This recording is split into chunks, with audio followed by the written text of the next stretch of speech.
The war had already burned through half the stars along the border when Captain Elias Rourke's ship finally failed. The human cruiser limped through space, its engines coughing light instead of thrust. Hull plates were torn open like broken ribs, and emergency lights painted the corridors red. Around it, the battle was already over. Alien warships drifted in perfect formation, untouched, silent, victorious. Elias stood on the bridge, one hand braced against a console, the other holding a cracked data slate. His crew was gone.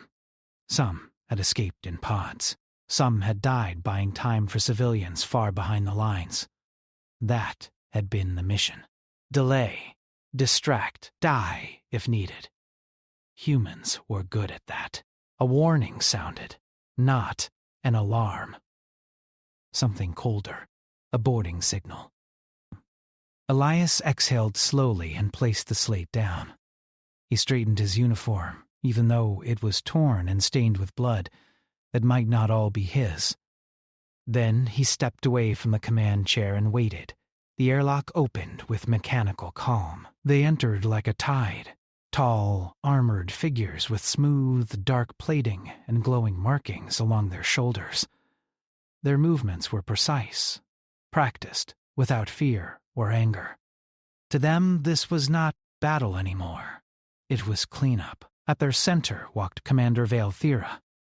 She was taller than the others, her armor marked with silver lines that showed rank and honor. Her species valued order, discipline, and victory above all else. Their empire had lasted longer than human civilization had existed. They did not lose wars. Her eyes, sharp and faceted, scanned the bridge. Dead systems. Human blood. A lone officer standing instead of kneeling. Interesting. Captain Elias Rourke, she said, her voice calm, translated smoothly into human language. You are the last active officer aboard this vessel. Elias met her gaze. His heart was pounding, but his face remained still. That seems right, he replied. You are ordered to surrender, Valthira said. Resistance is meaningless. Elias glanced at the ruined bridge around him, then back at her. I know. There was no weapon in his hands. No hidden threat. He did not reach for anything. He simply stood there. That alone was unexpected. Valthira raised one hand. Her soldiers held position. Your species is known for emotional responses, she said. Anger, fear, defiance. Elias gave a tired half smile. We get called worse. She studied him more closely now. Humans always looked fragile to her kind. Soft bodies, thin skin, weak frames. And yet, they kept fighting, even when logic said they should not.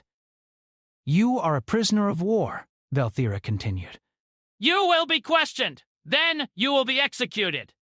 Elias, not at once. Can I ask you something first? That made her pause. You may speak, she allowed. It will not change your fate. Elias took a breath. He did not beg. He did not plead. How many civilians did you capture in this system? He asked. The question was not what Valthira expected. Explain, she said. Did any transport ships make it out? Elias asked. Refugees.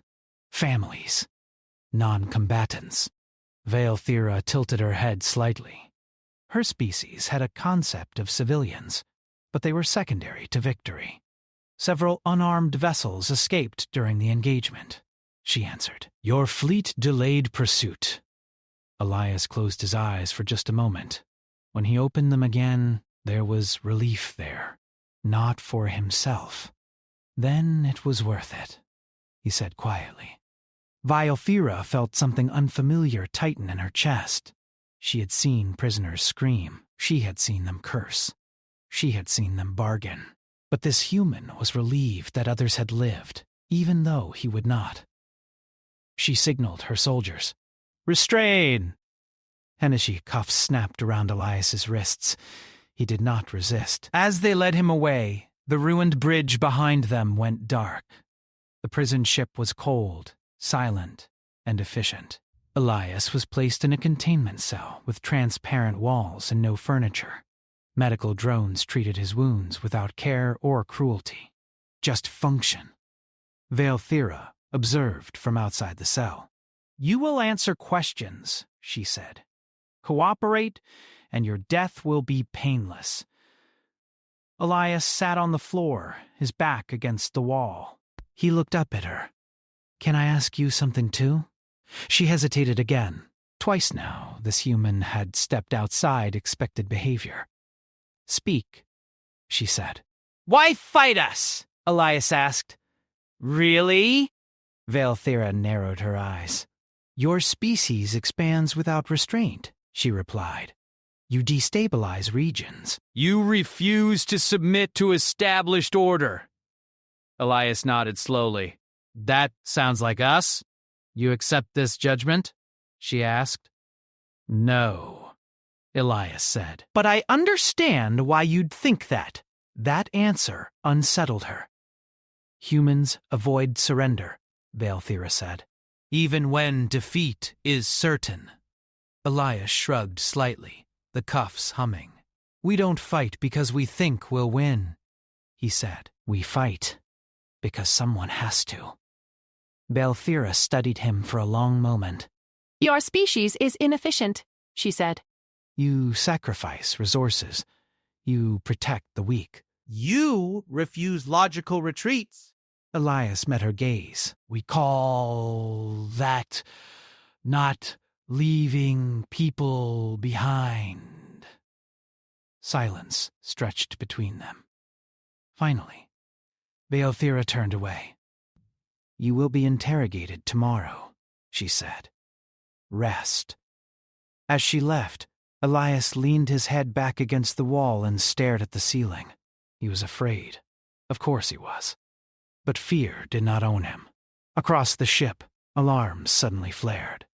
Valthira stopped in her tracks. "Report," she ordered. "A human prisoner revolt in Section 7, an officer replied. "Captured soldiers attempting escape." Valthira's jaw tightened.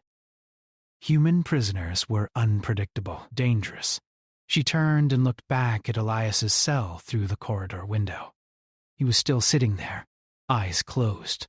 He was not part of the revolt. "Prepare purge protocols," one of her officers said. "Eliminate all prisoners in that section to prevent spread." Valthira's fingers curled slowly.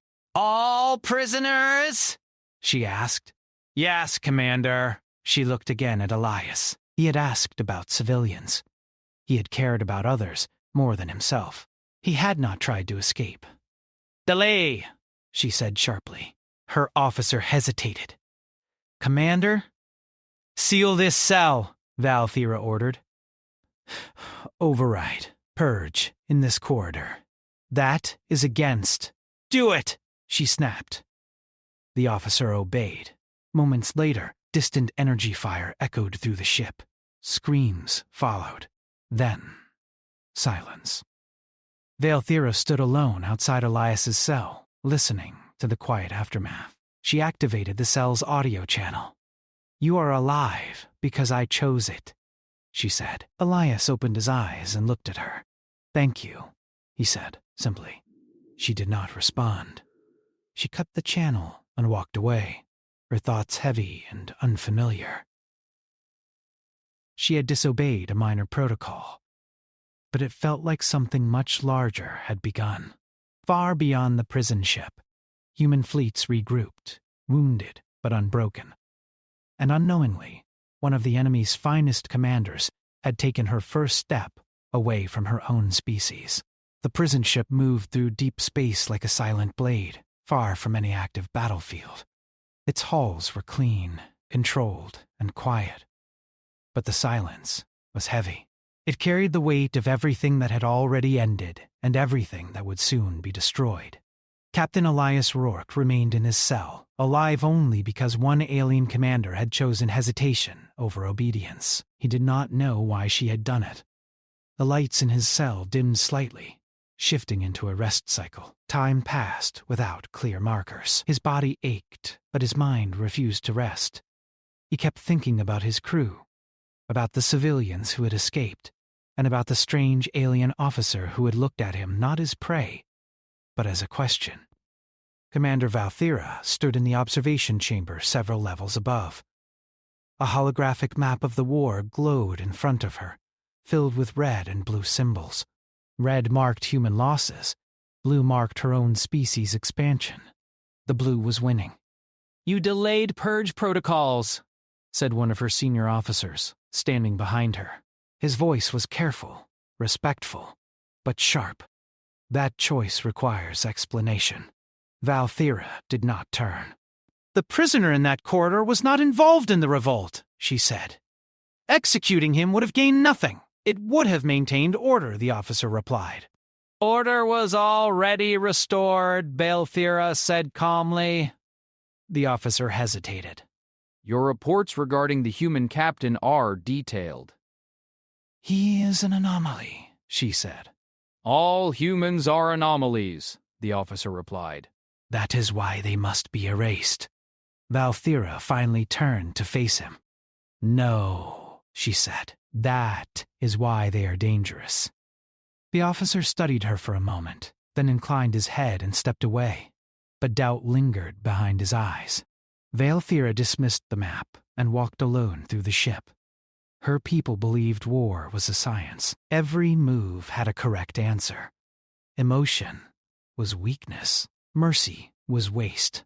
And yet, the human captain had shown something that did not fit into her understanding of war. He had accepted death calmly, but he had not accepted meaninglessness. Later, Valthera entered the detention level again. The guard straightened as she passed. None questioned her presence. She stopped outside Elias's cell. He was standing now, stretching slowly, careful with his injured side. When he noticed her, he lowered his arms and waited. "You are scheduled for interrogation?" she said. "Figured," Elias replied. "You may experience discomfort," she continued. "Also figured." She watched him closely. His fear was there, but it did not control him. Humans were strange that way. Fear did not stop them. It pushed them forward. "Before that," Valthera said, "you will answer one question." Elias nodded.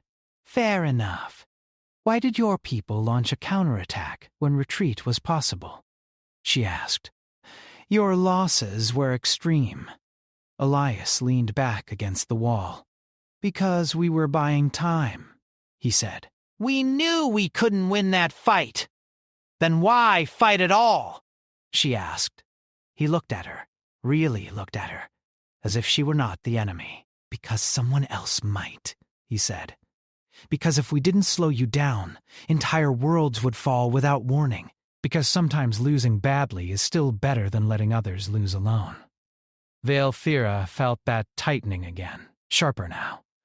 "You sacrifice yourselves freely," she said. "We don't see it that way," Elias replied. "We just don't like being the reason someone else dies." She said nothing. The interrogation that followed was controlled and precise. Questions about fleet movements, supply routes, and command structures, Elias answered carefully.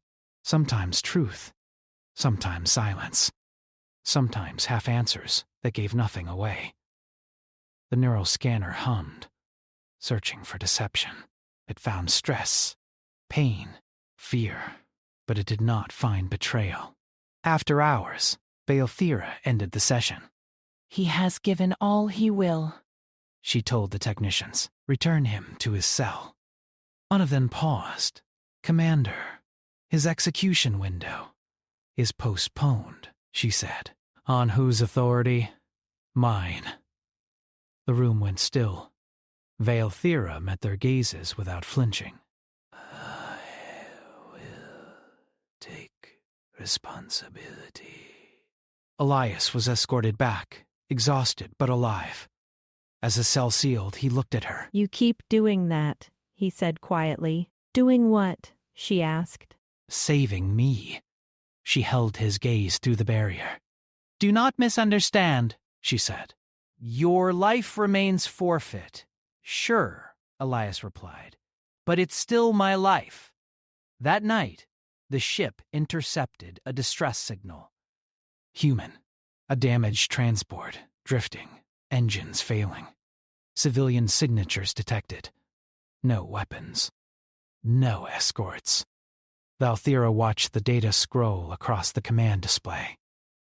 Ignore it, her tactical officer said. It is a trap or an irrelevance. Our orders are to secure this sector, another added. The signal repeated. Weak, breaking apart. Valthera remembered Elias's voice when he asked about civilians. How many escaped? She closed her eyes for a fraction of a second. Bring it on screen, she said. The image showed a broken ship, hull torn open, lights flickering. Life signs were unstable. Probability of survival is low, an officer said. Intervention risks exposure. Intervention risks delay, Valthera corrected. She made her decision. Dispatch a recovery team, she ordered. Minimal weapons. Medical. Priority. The bridge went silent. Commander, her second-in-command said slowly. This is not required. It is now, Valthera replied. The recovery took hours. The transport was pulled into the hangar. Humans emerged. Injured. Terrified. Clutching children and elders. They expected death. Instead, they were given medical aid. From his cell, Elias heard the sounds. The footsteps, the unfamiliar hum of life returning instead of ending. Later, Valthera stood outside his cell again. You diverted resources, Elias said. For them. Yes, she replied. Your people won't like that. No, she agreed. Why? He asked. Valthera looked through the barrier at a species that should have been easy to destroy. Because, she said, your kind treats survival as shared. Elias smiled faintly. That's one way to put it. Another human uprising is possible, she said. You inspire resistance simply by existing. Sorry about that, Elias said. She almost laughed. Almost. Instead, she leaned closer to the barrier. You make war. Complicated, she said. Yeah, Elias replied. We've been told that. An alert sounded suddenly. Priority channel. Valthera straightened. Commander, came the voice of High Command. Your actions are under review. Deviations have been noted. Her spine stiffened. Explain your conduct, the voice demanded. Valthera glanced once more at Elias. He stood silently, knowing this moment mattered more than his own life. I will submit a full report, she said evenly. The channel closed. She remained where she was for several seconds. You should let me go, Elias said quietly. Before this costs you everything. Valthera did not answer immediately. When she did, her voice was steady. Too late. She turned and walked away, already feeling the weight of consequences forming behind her. The war was no longer just between species. It was becoming personal. And somewhere deep inside the Empire, the idea had begun to spread that humans were not dangerous because they were strong. They were dangerous because they changed the people who fought them. Ah! The prison ship no longer felt silent. Whispers moved through its halls, not in sound, but in data. Orders were reviewed. Logs were checked, again and again. Deviations were marked in careful symbols that carried heavy meaning. Commander Valthera's name appeared too often. She stood in her private chamber, armor removed, staring at the reflection in the dark metal wall. Her species believed identity was built through obedience. Rank was purpose. Purpose was survival. She was breaking all three. A message pulsed on her wrist display. High Command! Priority escalation! She accepted it. Commander Valthira, the voice said, cold and distant. Your recent actions indicate a failure of discipline. I followed operational judgment, she replied. You delayed executions. You diverted resources. You spared a human officer multiple times. He provided intelligence value, Valthira said, though both of them knew it was no longer true. Your report lacks logical justification, the voice said. You will submit the prisoner for transfer. Immediately, Valthira felt something settle inside her. Heavy. Final. And if I refuse? She asked. There was a pause. Then you will be classified as compromised, High Command said, along with the prisoner. The channel closed. Valthira stood very still. Elsewhere on the ship, Captain Elias Rourke sat on the floor of his cell, slowly wrapping a strip of cloth around his hand. He did not know what was coming, but he could feel it.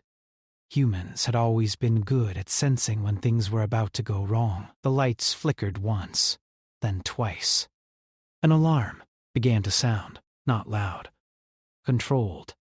Internal security. The cell barrier shimmered, and then it dropped. Elias blinked and looked up. Valthira stood there, holding a data device. Her armor was back on. Her expression was calm, but her eyes were sharp and alert. "You need to move," she said. Elias stood instantly. "That sounds serious," he said. "It is," she replied. "You have been ordered transferred. You will not survive it." "So what's the plan?" Elias asked. Valthira hesitated for half a second. Then she said the words that could never be taken back. "I am helping you escape." Elias stared at her. "You realize this makes you a traitor," he said. "Yes," she replied. "Just checking." She turned and moved quickly down the corridor. Elias followed without question. The ship reacted fast. Bulkheads shifted. Security drones activated. Voices echoed over internal channels. Valthira. Move with purpose, cutting through paths only command-level officers could access. She disabled sensors, rerouted patrols, and locked doors behind them. "How long do we have?" Elias asked. "Minutes," she said, perhaps less. They reached a service hangar. Inside sat a small transport vessel, old but functional. Not designed for combat, barely designed for escape. Elias looked at it. "You trust this thing?" he asked. "I trust my calculations," Valthira replied. "That's not an answer," Elias muttered, but he ran anyway. As they boarded, alarms changed tone. Louder. "More urgent. Commander Valthira," a voice boomed through the hangar. "Stand down. You are ordered to surrender. Valthira did not slow." The transport lifted off just as energy fire scorched the hangar wall behind them. The ship shook violently. Elias was thrown into a seat and strapped in automatically. Valthira took the controls. The prison ship's defenses reacted instantly. Tractor beams reached out. Valthira cut power, dropped the ship into a chaotic drift, then reignited engines at an odd angle. The tractor beam missed by meters. "That was intentional?" Elias asked. "Yes. That's terrifying. That is efficient," she corrected. They burst free into open space. Fighter craft launched in pursuit. Elias watched the display. "They're faster," he said. "They are," Valthira agreed. "So what now?" She entered coordinates. "We run," she said, "toward human space." Elias laughed softly, despite everything. "Of course we do!" The pursuit was relentless. Enemy fighters closed in, firing controlled bursts. Balethira dodged, twisted, and pushed the transport beyond safe limits. The ship screamed. Elias grabbed a control panel. "I can help," he said. "You are injured," she replied. "I'm human," Elias said. "That means I'll manage." He rerouted power manually, overriding safeties. The engine surged. Balethira glanced at him. "That will damage the ship," she said.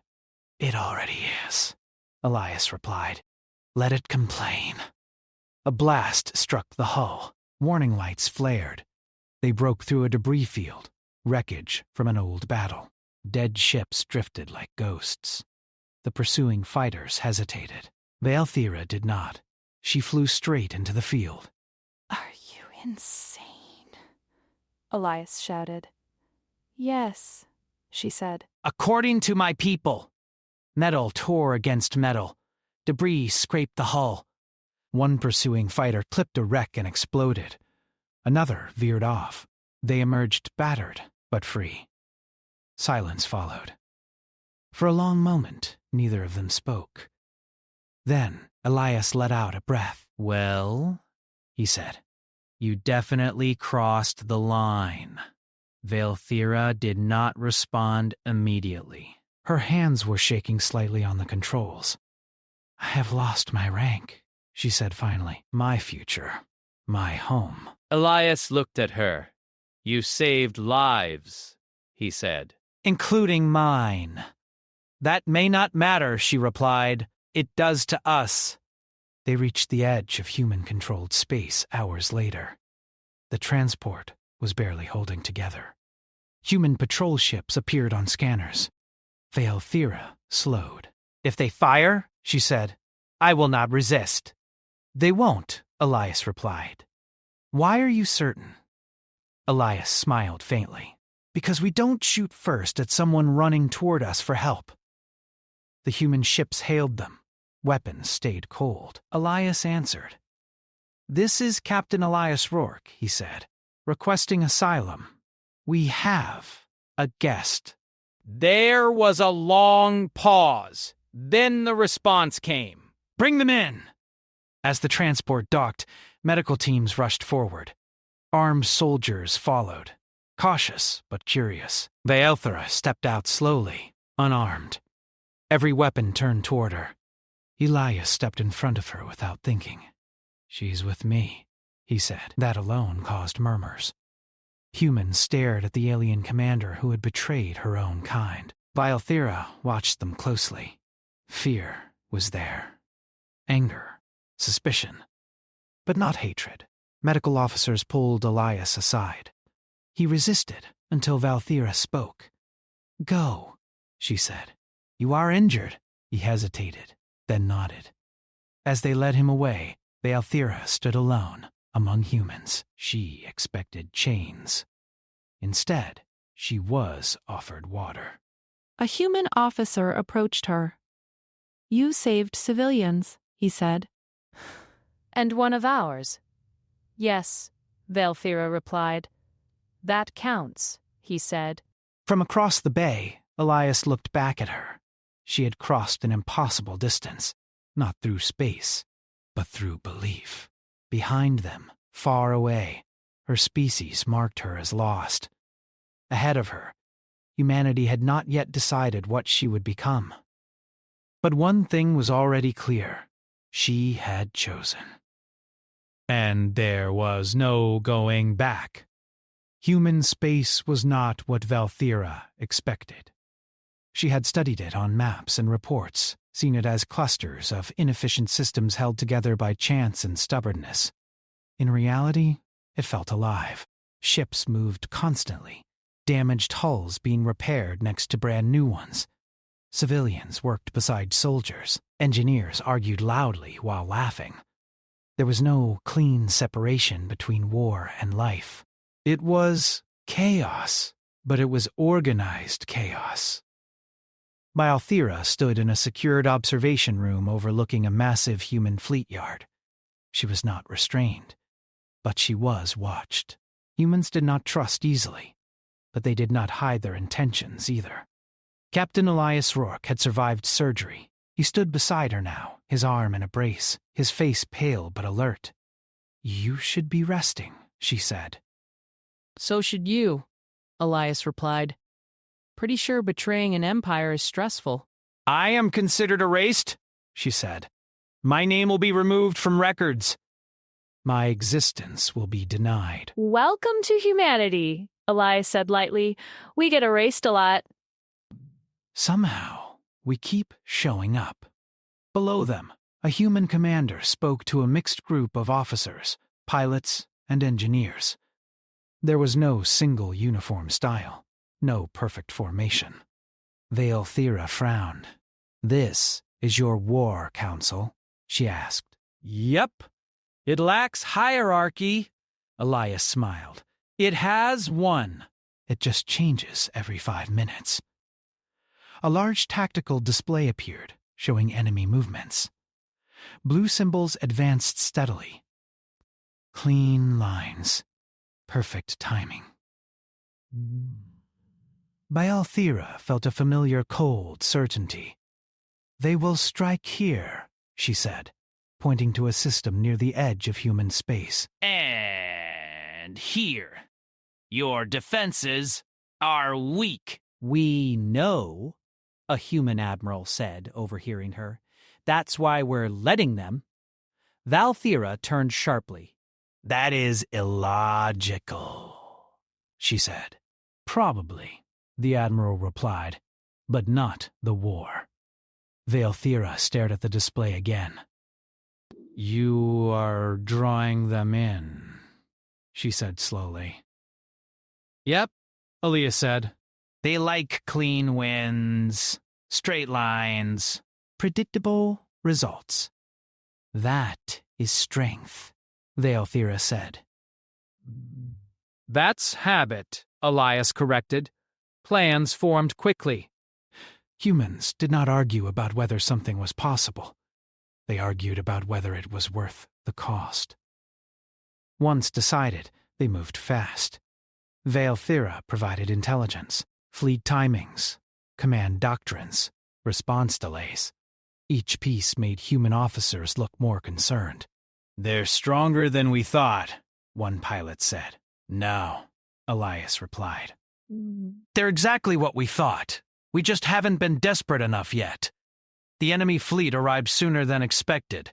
They came in perfect formation, weapons charged, confident." Veilthera watched the display in silence. "That is my former command," she said quietly. "They recognize your ship signature?" Elias asked. "Yes." "Then they know you're alive." "Yes." The first clash was brutal. Human ships fell back, engines burning hard, firing only enough to slow pursuit. To the enemy, it looked like panic. To Veilthera, it looked like bait. Human ships retreated into asteroid belts, debris fields, unstable gravity zones, places her species avoided because they were inefficient. Enemy ships followed. Then the humans stopped running. Hidden platforms activated. Mines detonated, ships emerged from angles that made no sense. Human pilots fought in pairs and trios, covering each other without orders. When one ship took damage, another slid into place automatically. Veilthera watched enemy formations break apart. "They are improvising," she said. "They always do," Elias replied. "The battle turned chaotic." Not clean, not efficient, but effective. Then her former fleet adapted. New formations. Counter patterns. Cold, fast response. "They're learning," Elias said. "Yes," Veilthera replied. "And now they will remove uncertainty." A massive enemy flagship moved forward. A signal opened. Veilthera's name filled the room. "Commander Veilthera," came the voice of her former superior. "You will respond." Elias said nothing. Veilthera stepped forward. "I am here," she said. "You have violated every law of our species," the voice said. Return to formation and surrender the human. I will not, Valthira replied. Your actions endanger our dominance. Your dominance is built on fear, she said. Humans fight for each other. Humans are weak, the voice said. Valthira looked at the battlefield. Human ships burning, still fighting. They are not, she said. They are persistent. Final offer, the voice said. Return now. Your record will be restored. Silence fell. Elias watched her closely. Valthira thought of her homeworld, her training, everything she had been taught. Then she thought of civilians being rescued, of a human captain asking about strangers instead of himself. I choose humanity, she said, weapons locked onto the command center. Human officers tensed. Elias stepped closer to her. She's with us, he said firmly. The enemy flagship fired. The command center shook violently. Power flickered. Alarms screamed. Human ships surged forward, not to retreat, but to block the shot paths. They took the hits. Valthira stared. They are shielding us, she whispered. Yeah, Elias said. We do that. The human fleet launched its final move. Not a perfect strike, a desperate one. Damaged ships rammed larger vessels. Fighters flew straight through weapon fire to deliver explosives manually. Engineers overloaded reactors, knowing they would not escape. The enemy could not calculate it. Too many illogical choices. The enemy flagship took critical damage. Its weapons fell silent. The rest of the fleet began to withdraw. Silence followed. Human space was still standing. Valthira sank into a chair, her strength finally leaving her. They should have won, she said. They did everything right, Elias replied. Then why didn't they? Elias looked at the stars outside. Because they were fighting to win, he said. We were fighting to protect. Rescue operations began immediately. No celebration. No delay. Humans moved from battle to saving without pause. Valthira watched medics pull injured pilots from wrecks, watched civilians brought in from threatened systems. She realized something then. Her people believed war ended when the enemy was broken. Humans believed war ended when people were safe. That difference changed everything. A message arrived from enemy command. Ceasefire request. Valthira closed her eyes.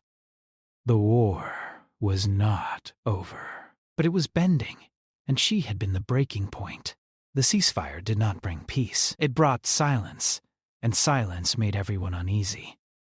Across human space, fleets remained in position.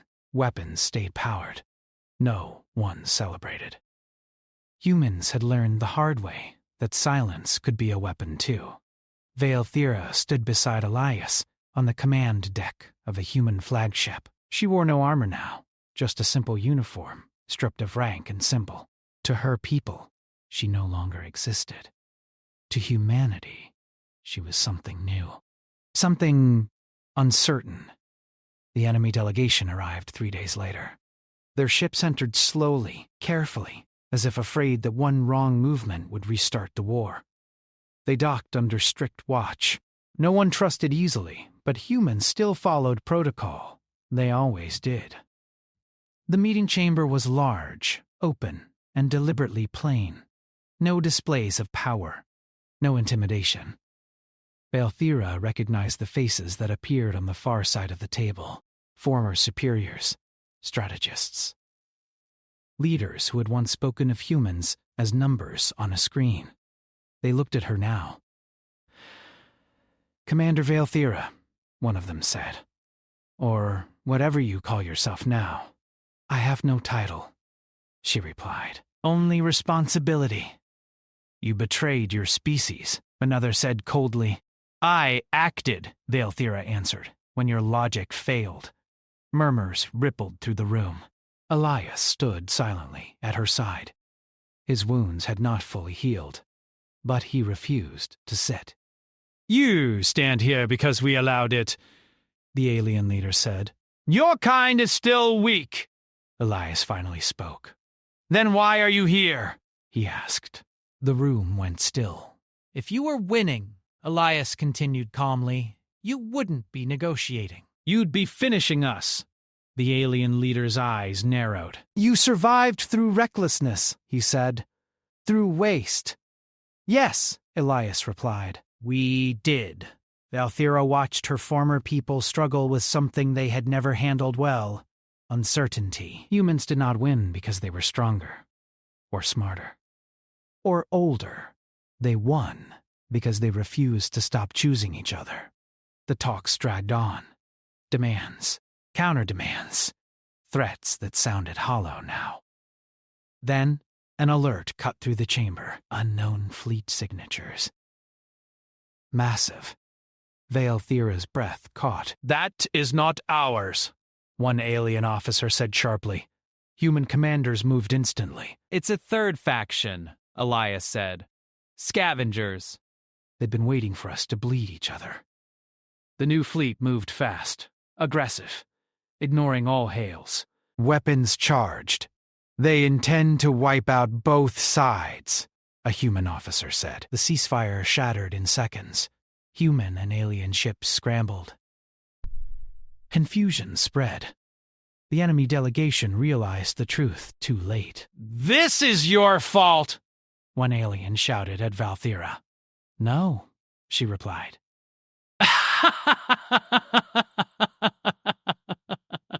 This is what happens when you only understand war.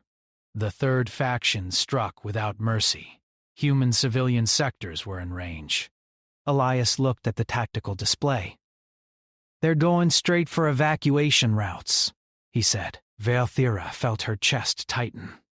Then they must be stopped, she said. Human commanders hesitated only long enough to decide. We intercept, the admiral said. We won't make it in time, someone said. Elias stared at the screen, then at the ship beneath their feet. This ship will, he said. Valthira turned to him sharply. No, she said. You are not fit for combat, he smiled faintly. Funny thing about humans, he said. We rarely are. Before anyone could stop him, Elias moved. Orders flew. Engines roared. The flagship broke formation and surged forward alone, drawing fire. Valthira ran after him. Elias, she said. If you do this, you will die. He stopped and looked at her. You once asked why we fight, he said softly. This is why. They need you alive. They need time, Elias replied. The ship took hit after hit. Shields failed.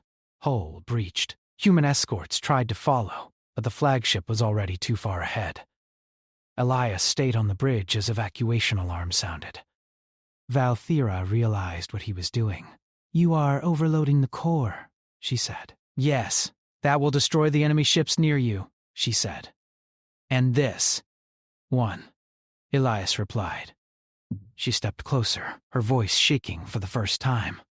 Do not do this, she said. You matter. He looked at her with tired eyes. So do they, he said. He placed a data chip in her hand. Proof, he said, of everything. Give them a chance. Then he gently pushed her toward the escape shuttle. Human hands guided her, forced her, saved her. The shuttle launched just as the flagship vanished in a blinding flash.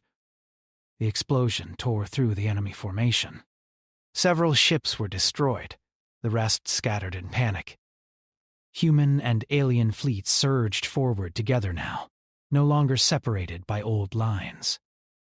The third faction fled. The war ended not with victory cries, but with quiet disbelief. Valthira stood on the observation deck days later, staring at the stars.